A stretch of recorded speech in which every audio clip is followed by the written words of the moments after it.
ये कहानी है मदनपुर गांव की, जहां हर साल खेती के लिए एक प्रतियोगिता का आयोजन किया जाता था, जिसमें मदनपुर गांव और लखीमपुर गांव के लोग बढ़ चढ़कर हिस्सा लिया करते थे, जिसकी वजह से फसल की पैदावार में बहुत ज्यादा वृद्धि हुआ करती थी। क्या था इस प्रतियोगिता का असली रहस्य? आइए देखते हैं इस कहानी के माध्यम से। मेरे किसान भाइयों, इस बार जो हम प्रतियोगिता का आयोजन करने जा रहे हैं वो कोई आम प्रतियोगिता नहीं होगी। इस बार के प्रतियोगिता का इनाम पूरे 3 लाख रुपए होंगे, पूरे 3 लाख। 3 लाख का नाम सुनते ही मानो सभी गांव वाले खुश हो गए। और सबसे अच्छी बात तो ये है कि इस बार लखीमपुर गांव और मदनपुर गांव से दो किसानों को इस प्रतियोगिता में शामिल किया जाएगा। ठीक है सेठ जी, मैं अपने गांव से प्रतियोगिता में आऊंगा, बाकी एक आप देख लीजिए।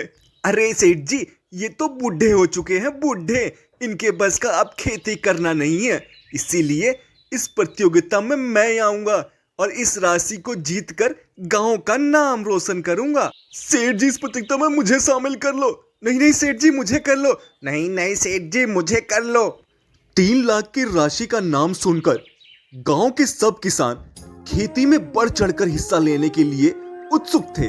तभी सेठ कहता है, देखो किसान भाइयों, इस प्रतियोगिता में लखीमपुर गांव से एक नया किसान हिस्सा ले रहा है, जिसने महज 1 बीघे में पूरे 100 क्विंटल गेहूं की पैदावार की थी। इसके सामने आज तक कोई भी खेती में टिक नहीं पाया है, इसीलिए हमें अपने गांव से बहुत सोच समझकर किसान का चयन करना पड़ेगा। बेटा, अगर ऐसी बात है तो तू उन 2 किसानों का चयन कर जिसकी फसल की पैदावार पिछले साल सबसे ज्यादा थी। ये तो बहुत उचित विचार है पिताजी। फिर हम बंसी काका को इस प्रतियोगिता में शामिल करते हैं, क्योंकि एकमात्र वही ऐसे किसान थे जिनकी खेती बहुत अच्छी हुई थी। हाँ बेटा, तू बिल्कुल सही कह रहा है। क्यों बंसी, अब तो खुश है ना तू? हाँ अरे भैया, पर मेरे साथ दूसरा किसान कौन होगा, इस बात का निश्चय भी तो करना पड़ेगा। बंसी काका, आप किसान हैं तो आप ही जानते होंगे कि आपके लिए सही किसान कौन होगा जो मेहनत करने से पीछे ना हटे। अगर मेरी ही राय लेनी है तो मुझे चंपक को दे दीजिए।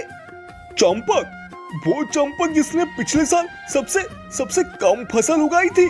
कैसी बात कर रहे हो बंसी काका? हम प्रतियोगिता जीतना चाहते हैं, हारना नहीं। वो दूसरे गांव का किसान अकेले ही इतना सक्षम है कि अच्छे किसानों को मात दे सकता है। ऐसे में ऐसा कदम उठाना उचित नहीं होगा।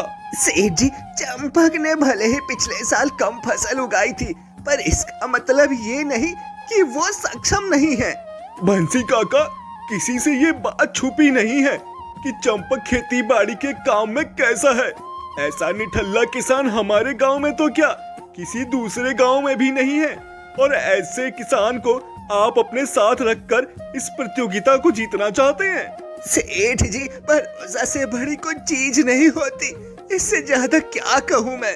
बेटा, बंसी जो कह रहा है करने दे, मुझे बंसी पर पूरा भरोसा है, वो इस प्रतियोगिता को जीत जाएगा।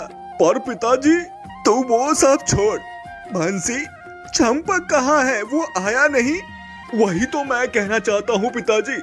इतनी बड़ी बैठक जो गांव के मान सम्मान के लिए बैठी है, उसमें तो आया नहीं वो, तो क्या हमारे गांव का मान सम्मान रखेगा वो?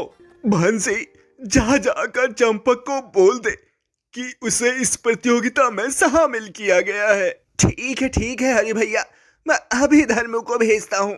धर्मू जाकर चंपक को सारी बातें बोल देता है।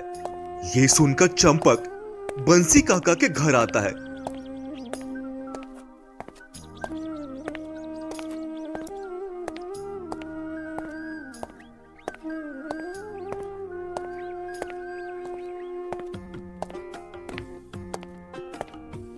बंसी काका, ये मैं क्या सुन रहा हूँ? क्या सच में मुझे इस प्रतियोगिता में शामिल किया गया है? अरे चंपक, सेठ तो मना कर रहा था, पर मैंने ही जबरन बोला कि तुझे मेरे साथ इस प्रतियोगिता में शामिल कर दे। अब तो मेरी नाक मत कटने देना, समझा? कोशिश करूंगा काका। अच्छा ठीक है, अब मैं चलता हूँ।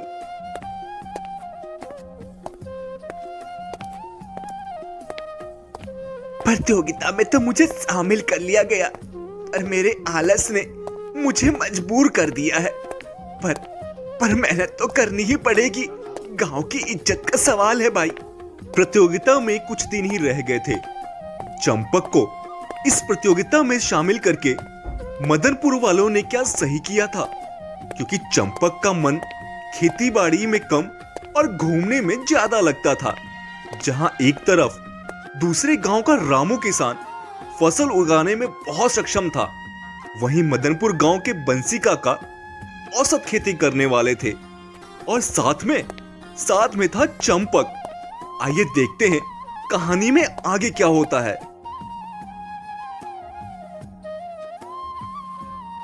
चंपक, कल से प्रतियोगिता शुरू होने वाली है। अपना आलस त्याग दे और बंसी काका के साथ मेहनत करना, समझा? ठीक है सेठ जी, मैं पूरी कोशिश करूंगा और अपने गांव को इस प्रतियोगिता में जिताऊंगा। तेरी बात सुनकर मुझे बड़ी खुशी हुई और जो तूने बोला है वैसा ही करना।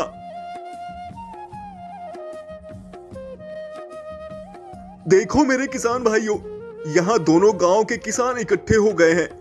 दोनों पक्षों को बराबर की जमीन दी जाएगी। दोनों पक्षों की उगाई फसल में से जिसकी फसल ज्यादा और पोषण पूर्ण होगी उसे पूरे 3 लाख का इनाम मिलेगा। अब दोनों पक्ष अपने अपने काम को शुरू कर सकते हैं। रामू किसान जल्दी से बाजार से बीज लाकर खेत बोने लगता है और कुछ घंटों की मेहनत से उसने पूरे खेत में बीज बो दिए। इधर बंसी और चंपक भी अपना बीज बोने का काम लगभग खत्म कर लिए।